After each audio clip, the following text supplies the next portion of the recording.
Last week, when the House of Representatives were swearing in the new appointees and making committee appointments, Gwen Moore, a Wisconsin representative, showed up to vote in spite of the fact that 6 days prior to that time, she tested positive for COVID.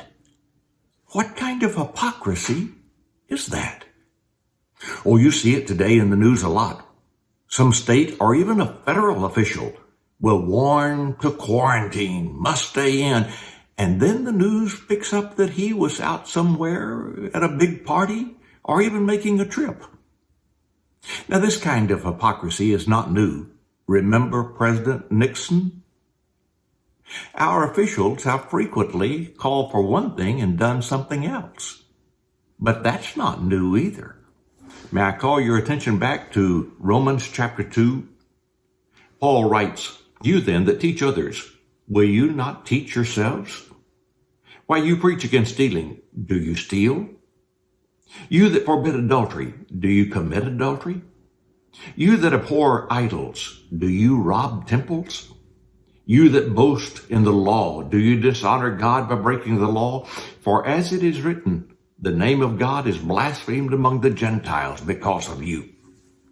Evidently, the problem of hypocrisy among leaders, among Christians, is not anything new.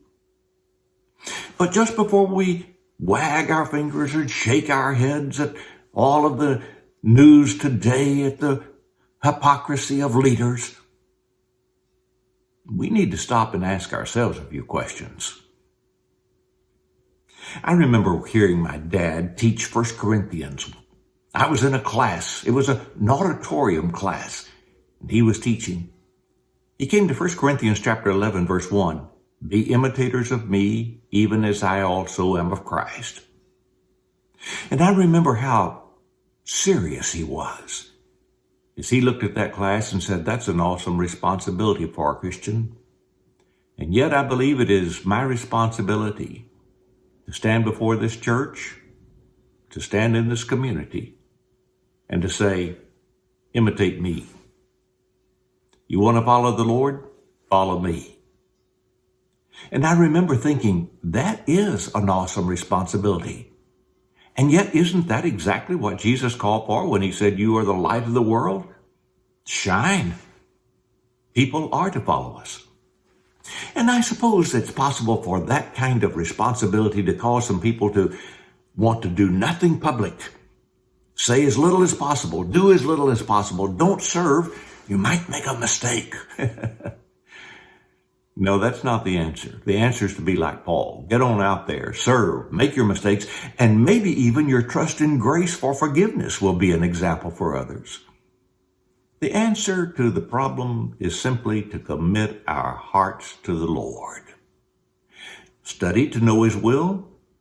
Do some self-examination, but be careful with that. Be sure to trust grace when you start examining your life. We'll make mistakes. But if we are committed to the Lord, then our lives will still be lights, examples. People can imitate us.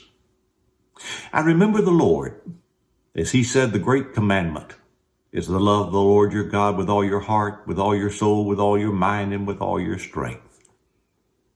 Today, let's live, be lights, make some mistakes, but love the Lord, and people can follow us then.